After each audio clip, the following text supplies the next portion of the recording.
নমস্কাৰ, মই সঞ্জীৱে স্বাগতম জনাইছোঁ তেজাছ লাইফৰ আজিৰ সন্ধিয়াৰ বাতৰিলৈ। আজিৰ প্ৰথমটো বাতৰি পঢ়িবলৈ ওলাইছোঁ। উপনিৰ্বাচনত নগাঁৱত প্ৰাৰ্থিত্ব প্ৰদান AIDF দলৰ। কংগ্ৰেছক তীব্ৰ সমালোচনা বদৰুদ্দিন আজমলৰ। সাংবাদিকৰ আগত বহুকেইটা গুৰুত্বপূৰ্ণ মন্তব্য আগবঢ়ালে বদৰুদ্দিন আজমলে। চাওঁ আহক শিৱসাগৰৰ পৰা আমাৰ সাংবাদিক অৰ্পণা ভঁৰালীয়ে পঠিওৱা এই প্ৰতিবেদন। মই নিজে নাজানো, মই আল্লাহ ভৰসাৰ উঠলে নামিছোঁ। এইসকলে যে প্ৰথম য'ত ঘটনা হৈছিল, য'ত এটা বাছ উল্টিছিল না কি হৈছিল, তাত আমি গৈ আছোঁ নেপালী ভোটে।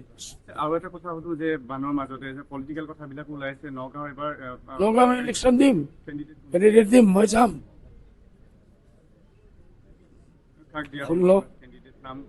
Rezaul Karim ex AAMSU army men, army. কংগ্ৰেছৰ লগত কিবা মিত্ৰতা বা না না না না না না না কংগ্ৰেছে ডুবাইছে। এই ভাৰতক ডুবালে কংগ্ৰেছে, এই অসমক ডুবালে কংগ্ৰেছে। আমি আৰু কংগ্ৰেছলৈ কৰিম। কংগ্ৰেছ বিজেপিৰ বি টিম, আমি নহয়। কিবা ষ্ট্ৰেটেজি বা তেনেকুৱা কিবা এক্সপ্লেইন কৰিব নেকি? না না না কোনো ষ্ট্ৰেটেজি থাকিলে লুকাই পেলাই ষ্ট্ৰেটেজি থাকিব নেকি? ষ্ট্ৰেটেজি চেক্ৰেট, সেইটো চাইমত আপোনালোকে খবৰ পায়। শিৱসাগৰ বন্যাটোৰ কাৰণে বানত দুখ দুৰ্গতি আছে, তেওঁলোকৰ কাৰণে কিবা নতুন পৰিকল্পনা আছে নেকি? কোনো কল্পনা নাই। এতিয়া শত্ৰু বহুত হৈছে মাৰ্কেটত, আপোনালোকে দেখিছে। মই যিফালে গৈ আছোঁ শত্ৰু আহি পৰিছে। এইটো কাৰণে চুপ থকা ভাল, যিটো হ'ব আমি কৰিম। মাথা কম, কাম বেছি কৰা ভাল। অ'কে। বজালীৰ খাৰা ধৰাত নিশা যোৱাৰ আড্ডা উৎখাত আৰক্ষীৰ। বজালী আৰক্ষীয়ে অভিযান চলাই আটক কৰে 11জনকৈ জুৱাৰীক। খাৰা ধৰাৰ এখন ব্যৱসায়িক প্ৰতিষ্ঠানক জুৱা খেলি থকা অৱস্থাত আটক জুৱাৰী কেইজন। ধৃত জুৱাৰী কেইজনৰ পৰা উদ্ধাৰ তাজপাত সহ নগদ 40,735 টকা। নিশা পাটাচাৰকুছি থানাতে ৰখা হয় আটাইকেইজন জুৱাৰীক। চাওঁ আহক বজালীৰ পৰা আমাৰ সাংবাদিক প্ৰাঞ্জল দাসে পঠিওৱা এই প্ৰতিবেদন।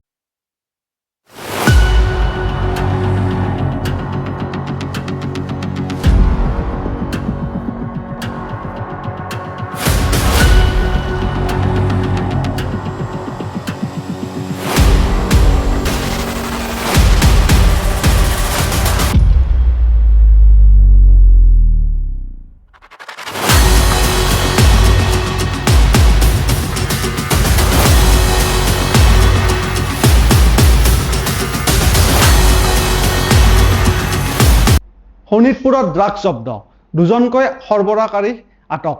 মিছামাৰী আৰ্মি কেম্পৰ ছাপ্লাই চাৰিআলিত 6টা কণ্টেইনাৰ সহ আটক সৰবৰাহকাৰী কেইজনক।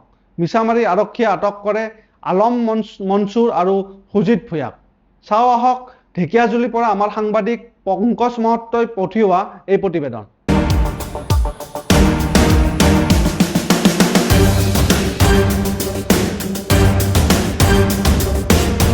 समाज को न्यूज कीजिए, मेरे घर में भी जाके कीजिए।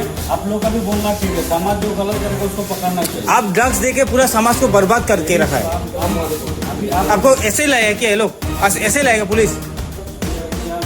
এটা আৰক্ষী আটক কৰিছে আলম মনছুৰ বোলা আৰ্মি কেম্পৰ ভিতৰত চিভিলিয়নকে দিব গৈ আছিলে। আলম মনছুৰ নাম। ই আগৰ পৰাই ড্ৰাগছৰ ব্যৱসায়ত লিপ্ত জড়িত আছে। আগতে 2বাৰ ইয়াক আটক কৰি আমি জেললৈ পঠাইছিলোঁ, কিন্তু আকৌ ওলাই আহে, আকৌ সেইটো ব্যৱসায় আকৌ কৰে। ইয়াক লাষ্ট ৱাৰ্ণিং দিছোঁ আমি, থানাত এতিয়া আহিছোঁ আমি ৰাতিপুৱা সন্ধিয়া 5টাৰ পৰা আমি এতিয়া 10টা বাজিছে সময়, 5 ঘণ্টা আমি ইয়াতে হৈ গৈছে। আমি এতিয়া ৰখি আটক কৰি এবাৰ আনিছোঁ। মানে আপুনি ইমানখিনি ৰখিলে কিয় ইমান সময়? আমাৰ সমাজখন নষ্ট হৈছে। ড্ৰাগছ মানে ইয়াত হিন্দু মুছলিম বুলি কথা নাই, চাই হিন্দু হওক চাই মুছলিম হওক, এইবিলাক সমাজৰ জাবৰ, এইবিলাক পেলাই জ্বলাই শেষ কৰিব লাগে। এইবিলাকক সমাজ নষ্ট কৰি আছে। এই আগত আমাৰ যোনে ড্ৰাগছ এডিক্ট ল'ৰাবিলাক, সৰু কণকণীয়া ল'ৰা, 15-16 বছৰ ল'ৰা হ'ল এডিক্ট হৈ আছে। তাৰ মাতৃসকলে মোক 2 দিন আগতে এটাৰ মাতৃ ফোন কৰিছে, ঘৰৰ পৰা মোবাইল চুৰি কৰি বিক্ৰী কৰি ড্ৰাগছ লৈ আছে। তাৰ আগত এটা নবিলৰ এটা ল'ৰা, এটা নাম উল্লেখ নকৰোঁ, ঘৰৰ নিজৰ ভণ্টি একমাত্ৰ ল'ৰা, তাৰ দেউতা মাষ্টৰ টিচাৰ, এটা একমাত্ৰ ল'ৰা, একমাত্ৰ সন্তান ড্ৰাগছৰ এডিক্ট হৈ নিজৰ সৰু ভণ্টিৰ সোণৰ অলংকাৰ বিক্ৰী কৰি ড্ৰাগছ লৈ আছে।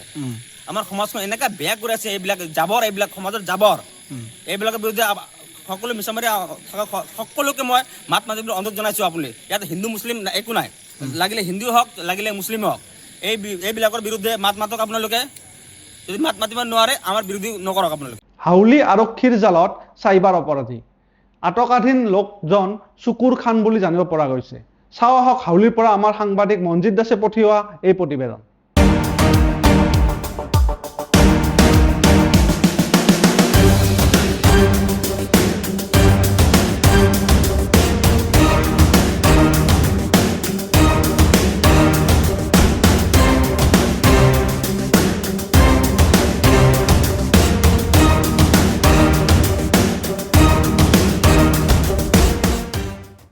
মই আজিৰ পৰা 2 মাহ আগত বাহাৰ আলী নামৰ এজন মানুহৰ একাউণ্টত পইচা সোমাইছিলোঁ। এই কিবা গেমিং ফাণ্ডৰ পইচা হ'ব সোমাইছিলোঁ মই। হয়, সেইটো সোমোৱাৰ পিছত তাৰ একাউণ্টটো এসপ্তাহ পিছত একাউণ্টটো ব্লক হৈ গৈছে আৰু সি মোক কৈছে যে একাউণ্ট আনব্লক কৰি দিব লাগে। তাৰ কাৰণে মই তাক কৈছোঁ যে তুমি ঠিক কৰি লোৱা, যিমান পইচা পাতি লাগে, যিমান খৰচ আহে এডভকেটৰ চবখিনি মই দিম। মই 92,000 এনেকুৱা কিবা সোমাইছিলোঁ। আজিৰ পৰা 2 মাহ মান হ'ব। চুকুৰ খান, শাহজাহান খান, ঘৰ হাউলি ঠাকুৰবাৰী, জিলা বৰপেটা। 80 সংখ্যক স্বাধীনতা দিৱস উপলক্ষে ককয়া তিৰংগা যাত্ৰা। বিধায়ক নাৰায়ণ ডেকাৰ উপস্থিতিত দেশপ্ৰেমৰ উচ্ছ্বাসেৰে ঘৰে ঘৰে তিৰংগা যাত্ৰা। হাতত জাতীয় পতাকা লৈ ভাৰত মাতা কি জয় আদি দেশপ্ৰেমমূলক শ্লোগানেৰে মুখৰিত পৰিৱেশ। চাওঁ আহক বৰক্ষেত্ৰীৰ পৰা আমাৰ সাংবাদিক ধনজিত বসুৱে পঠিওৱা এই প্ৰতিবেদন। তিৰংগা যাত্ৰা আয়োজন কৰা উদ্দেশ্য হ'ল ভাৰতবৰ্ষৰ জনসাধাৰণক তিৰংগাৰ প্ৰতি আস্থা, বিশ্বাস আৰু তাৰ শ্ৰদ্ধাটো বৃদ্ধি কৰা। আমাৰ 1000 বছৰীয়া পৰাধীনতাৰ পৰা মুক্ত কৰা আমাৰ সেই বীৰ বীৰাংগনাসকলক আমি আকৌ স্মৰণ কৰোঁ। যিসকল ব্যক্তিয়ে তেখেতসকলৰ সৰ্বোচ্চ উজাৰি সৰ্বোচ্চ বলিদান দি দেশখনক স্বাধীন কৰা আছিল। 800 বছৰ মোগলৰ পৰাধীন হৈ আছিলোঁ, 200 বছৰ ব্ৰিটিছৰ পৰাধীন হৈ আছিলোঁ আৰু এই 1000 বছৰ পৰাধীনৰ পৰা মুক্ত কৰি আমাৰ ভাৰতবৰ্ষক স্বাধীনতা দিয়ালে সেইসকল ব্যক্তি।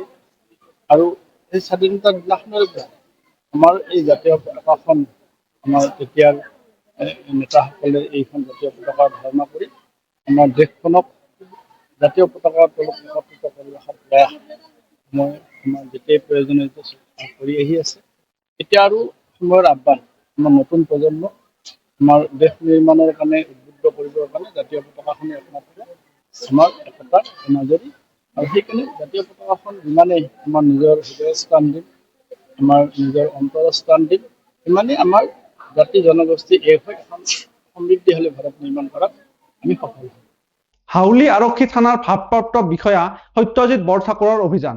লোহাৰ সামগ্ৰীৰে সৈতে আটক কুখ্যাত চোৰ এজন। অভিযুক্ত নুৰ ইছলামক আটক কৰিছে হাউলি আৰক্ষীয়ে। চাওঁ আহক আমাৰ এই বিশেষ প্ৰতিবেদন।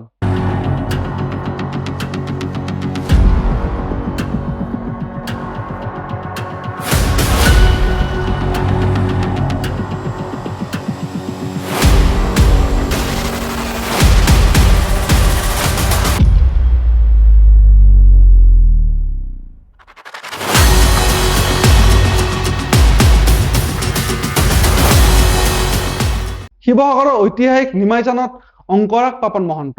বিভিন্ন লোকৰ মাজত সাহায্য বিতৰণ জনপ্ৰিয় গায়কগৰাকী। অংগৰাগ পাপন মহন্তই নিমাইজানৰ কিশোৰ প্ৰাচুৰ্য প্ৰতিম গগৈক উপহাৰ হিচাপে আগবঢ়ালে এটি হাৰমনিয়াম। বানত নিমাইজানৰ যোগেন গগৈৰ পুত্ৰ প্ৰাচুৰ্য প্ৰতিম গগৈৰ নষ্ট হৈ গৈছিল হাৰমনিয়াম। চাওঁ আহক শিৱসাগৰৰ পৰা আমাৰ সাংবাদিক অৰ্পণা ভৰালীয়ে পঠিওৱা এই প্ৰতিবেদন।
সেইকাৰণে বুজি দিছোঁ কাৰণ একেটা বস্তু ওপৰৰ ওপৰি কৰিলে আমি ইমান দিনে দি আহিছোঁ গতিকে এতিয়া কি লগা হৈছে সেইটো আৰু ইয়াতে আৰু সেইটোতো আছে আৰু ইয়াতে যেনিবা ভালো লাগিছে যেনেকুৱা এই ল'ৰাকেইটা ক'ত গ'লি ই কৈ আছে যোনটো ল'ৰা গাঁওখনৰ ল'ৰাটো সি কৈছে যে মোক নালাগে তাৰমানে এই 10খন ঘৰ আছে যিকেইখনৰ সিহঁতৰ মাজতে মিলাই মেলি যে যিকেইখনত নাই এইবাৰ তুলি ইয়াৰ পিছত আঁঠুৱা মানে যিকেইখনে পাইছে বহুত মানুহে দিছেতো চ' সেইটো এনেই দি থৈ যোৱাতকে তেওঁলোকেও মিলাই লৈছে যে ইয়াত 20 ঘৰ লাগে এইখিনি জেগালৈ মানুহ নাহে তাৰমানে হাইৱে গুচি যায় সেইটো কৈছে যে হাইৱে নহয় মেইন ৰোডটোদি গুচি যায় মানুহখিনি ত' ইয়াত নম্বৰখিনি হ'ল ন এইখনলৈ যাওঁ বোলে মই তাকে তোমাৰ কথা কৈছোঁ এইটো ৰাতি সি কৈছে সেইটো চোৱা তাক লোৱা আকৌ মোক ল'ব নালাগে তাক লোৱাচোন সেইটো এইবোৰ গাঁৱলৈ আহি নিজে ৰখা নাই সিহঁতে এনেকে মিলাই লৈছে আমি দি গৈ আছো বেলেগ বেলেগ সময়ত বেলেগ বেলেগ বস্তু এতিয়া যেনেকুৱা যিখিনি ঘৰত নাই হয়নে আৰু যিখিনি আছে তেওঁলোকে লোৱা নাই সেনেকুৱা মিলাই লৈছে মোৰ টিম নহয় এইবোৰ চব ইয়াৰ ল'ৰা শিৱসাগৰৰ ল'ৰা ছোৱালী তেওঁলোকৰ নিজে ভলেণ্টিয়াৰ মই মানে আমাৰ অৰ্গেনাইজেশ্যন এটা আছে টিমটো আমাৰ ইমান ডাঙৰ নহয়তো ইয়াত যেনেকুৱা ক্ষতি হৈছে আমাৰ টিমে নোৱাৰিব চ' এটা এনেই এটা গোহাৰি দিয়া নিচিনা এটা মই ভিডিঅ' দিওঁতে তেওঁলোকে কণ্টেক্ট কৰিলে তেওঁলোকে নিজৰ বাবেও কৰি আছে তেনেকৈ বিভিন্ন গ্ৰুপে কৰি আছে আমাৰ আৰু 12-14টা গ্ৰুপ সেই মিলি 70টা ল'ৰা ছোৱালী কণ্টিনিউৱাছ চলি আছে আৰু 15 দিনৰ পৰা নগাঁও লোকসভাৰ উপ নিৰ্বাচনত প্ৰাৰ্থী দিব AIDF দলে নগাঁৱত AIDFৰ প্ৰাৰ্থী হ'ব ৰেজাউল কৰিম চৰকাৰ নাম ঘোষণাৰ পাছতেই তেজাছ লিপত প্ৰথমটো প্ৰতিক্ৰিয়া আগবঢ়ালে ৰেজাউল কৰিম চৰকাৰে চাওঁ অহা গুৱাহাটীৰ পৰা আমাৰ সাংবাদিক হিমাশ্ৰী কলিতাই পঠোৱা এই প্ৰতিবেদন প্ৰথম কথা হ'ল যে ময়ো সংবাদ মাধ্যমত দেখি আছোঁ যে নগাঁও লোকসভা সমষ্টিত মোৰ নামটো আমাৰ সন্মানীয় সভাপতি মৰণা ভট্টাচাৰ্য হিচাপে সংবাদ মাধ্যমৰ আগত প্ৰকাশ কৰিছে এতিয়ালৈকে মই অফিচিয়েলি তেওঁৰ লগত কোনো যোগাযোগ কৰিব পৰা নাই তেওঁ যিহেতু বানপীড়িত ৰাইজৰ অতি দুৰ্গম অঞ্চলত আছে গতিকে আৰু দলৰ শীৰ্ষ নেতৃত্বৰ লগতো মই এতিয়া ভালকৈ কথা পাতিব পৰা নাই গতিকে মোৰ কথা হৈছে দলৰ সন্মানীয় সভাপতি যাকেই প্ৰাৰ্থী নিদিয়ক আজি মোক দিয়ে বা হাজী আমিনুল ইছলাম চাহাব দিয়ে আব্দুৰ ৰহমান আজমল ডাঙৰীয়াক দিয়ে যাকেই দিয়ে আমি শক্তিশালীভাৱে নগাঁও লোকসভাৰ উপ নিৰ্বাচনত আমি প্ৰতিদ্বন্দ্বিতা কৰিম কিন্তু দলে পূৰ্বৰ পৰা সিদ্ধান্ত গ্ৰহণ কৰিছে আৰু আমি আশাবাদী অসমৰ সংখ্যালঘু জনগণৰ ন্যায় নিৰাপত্তা আৰু অধিকাৰ সুৰক্ষিত কৰাৰ কাৰণে নগাঁও লোকসভা সমষ্টিৰ সংখ্যালঘু ৰাইজৰ আৰ্থ সামাজিক শৈক্ষিক আৰু ন্যায় নিৰাপত্তাৰ অধিকাৰ সুৰক্ষিত কৰাৰ কাৰণে নগাঁও লোকসভা সমষ্টিৰ সন্মানীয় ভোটাৰসকলে এইবাৰ নিশ্চিতভাৱে আমাৰ যি প্ৰাৰ্থী থাকিব দলৰ ফালৰ পৰা সেই প্ৰাৰ্থীক ভোটদান কৰি জয়যুক্ত কৰি পাৰ্লিয়ামেণ্টত পঠাব কাৰণ বিজেপিক প্ৰতিহত কৰিবৰ কাৰণে যিকোনো সিদ্ধান্ত নগাঁও লোকসভা সমষ্টিৰ ৰাইজে ল'ব আৰু কংগ্ৰেছেও যিখিনি প্ৰতাৰণা কৰিছে সংখ্যালঘু ৰাইজৰ লগত সেই ইয়াৰ যোগ্য প্ৰত্যুত্তৰ নিশ্চিতভাৱে অহা লোকসভাৰ উপ নিৰ্বাচনত কংগ্ৰেছ বা বিজেপিক দিব আৰু ইউডিএফ দলৰ প্ৰাৰ্থীক সন্মানীয় ভোটাৰসকলে জয়যুক্ত কৰি পাৰ্লিয়ামেণ্টত পঠাব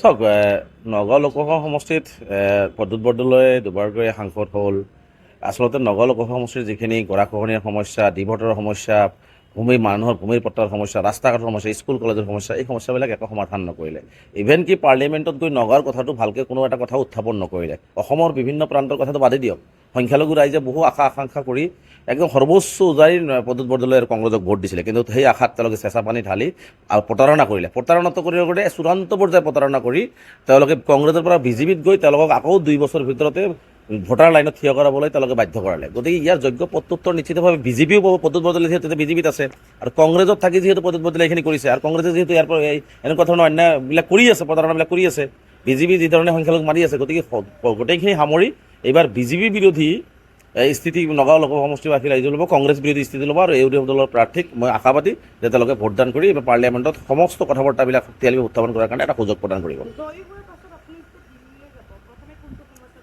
চাওক এতিয়া প্ৰাৰ্থী আনুষ্ঠানিকভাৱে ঘোষণা হোৱা নাই দলে সভাপতি ডাঙৰীয়া আনুষ্ঠানিক প্ৰাৰ্থী ঘোষণা কৰক দলে সিদ্ধান্ত দলৰ শীৰ্ষ নেতৃত্বই ঘোষণা কৰিব তাৰপিছত দলৰ এটা ষ্ট্ৰেটেজি থাকিব সেইমতে নিৰ্বাচন হ'ব নিৰ্বাচনত আমি ৰাইজৰ কাষলৈ যাম আৰু ৰাইজে মেণ্ডেট দিলেহে আচলতে বাকী কথাখিনি আমি পাতিব পাৰিম গতিকে ৰাইজৰ কাষলৈ আমি যাম আৰু আমি আশাবাদী হৈ আছোঁ যে ৰাইজে এইবাৰ আমাক এটা বিপুল ভোটত জয়যুক্ত কৰে ভাল মেণ্ডেট দি পেলাই পাৰ্লিয়ামেণ্টত পঠাব গতিকে আমি আশাবাদী হৈছোঁ ৰাইজক আমি বিনম্ৰতাৰে আহ্বান জনাইছোঁ এইবাৰ বিবেক বিবেচনা কৰি এইবাৰ যাতে তেওঁলোকে ভোটদান কৰে ইউডিএফ দলক তাৰ কাৰণে আমি আহ্বান জনাইছোঁ মিত্ৰতা হোৱা নোহোৱা সম্পূৰ্ণ বিষয়টো সম্পূৰ্ণ সভাপতি ডাঙৰীৰ এখতিয়াৰৰ বিষয় গতিকে আমি কংগ্ৰেছলৈ আহ্বান জনাইছোঁ, আমি প্ৰতি বছৰে আপোনালোকক সহযোগিতা কৰি আহিছোঁ, ৰাজ্যসভাত কৰিছোঁ, মহাজোঁটত কৰিছোঁ, কিন্তু আপোনালোকে আমাক কোনোদিনে কৰা নাই। আমি যোৱা ৰাজ্যসভাৰ নিৰ্বাচন 3খন আসনত আপোনালোকক লিখিতভাৱে দিছিলোঁ যে আমাৰ দলৰ প্ৰাৰ্থীক আপোনালোকে সমৰ্থন কৰক। তেওঁলোকে বিজেপিক জয়ী কৰাৰ স্বাৰ্থত আমাক সমৰ্থন নিদিলে। গতিকে তেওঁলোকে ল'ব জানে, দিব নাজানে। গতিকে কংগ্ৰেছক আহ্বান জনাওক, এবাৰ দিবলৈ শিকক। আপোনালোকে যদি বিজেপি বিৰোধী হয়, আপোনালোকে যদি বিজেপিক প্ৰতিৰোধ কৰিব বিচাৰিছে, তেনেহ'লে ইউডিএফ দলে যিহেতু প্ৰাৰ্থী ঘোষণা কৰিছে, প্ৰাৰ্থিত্ব দিব বুলি কৈছে, গতিকে আপোনালোকে এইবাৰ প্ৰাৰ্থিত্ব নিদি আপোনালোকে যে বিজেপি বিৰোধী নহয় এই কথাটো প্ৰমাণ কৰি দেখুৱাওক ইউডিএফক সমৰ্থন কৰি পেলাই। চাওক, তেনেহ'লে আমাৰ সমৰ্থন কিয় বিচাৰে? বিজেপিৰ এ টিম, বিজেপিৰ এটা মুদ্ৰাৰ ইপিঠি কংগ্ৰেছৰ পৰা সাংসদ গ'ল, ভূপেন বৰা গ'ল, মুখ্যমন্ত্ৰী হিমন্ত বিশ্ব শৰ্মাৰ পৰা আৰম্ভ কৰি চবেই কংগ্ৰেছৰ পৰাইতো গ'ল। ইউডিএফৰ পৰা গৈছে জানো? কোনোতো যোৱা নাই। আৰু কংগ্ৰেছৰ এই বিধানসভাত 5জনকৈ বিধায়ক মুখ্যমন্ত্ৰীৰ লগত সঘনে যোগাযোগত থাকে বুলি মুখ্যমন্ত্ৰী কোৱাৰ পিছতো কোনো প্ৰতিক্ৰিয়া নাই। ৰাজ্যসভাত 5জনকৈ বিধায়ক ভোট দিছে বুলি একশ্যন ল'ম বুলি কৈ একশ্যন ল'ব নোৱাৰে। গতিকে গাত বিজেপিৰ গোন্ধটো কংগ্ৰেছৰ গাতে আছে। গতিকে তেওঁলোকে সেই গোন্ধটো আঁতৰাবৰ কাৰণে এটা সুযোগ পাইছে। তেওঁলোকে বেলেগক সমালোচনা কৰাতকৈ, উপদেশ দিয়াতকৈ, উপদেশতকৈ আধি ভাল শব্দটো প্ৰয়োগ কৰি এইবাৰ ইউডিএফক সমৰ্থন কৰক, তেওঁলোকে যদি বিজেপি বিৰোধী নহয়। আৰু যদি ভাবিম যে তেওঁলোকে যদি এই আহ্বান নামানে, ভাবিম যে তেওঁলোকে বিজেপিক সহায় কৰিবৰ কাৰণে নগাঁও ইলেকশ্যন খেলিব। আজিলৈ সন্ধিয়াৰ বাতৰি ইমানেই। চাই থাকিব তেজছ লাইভ 24x7।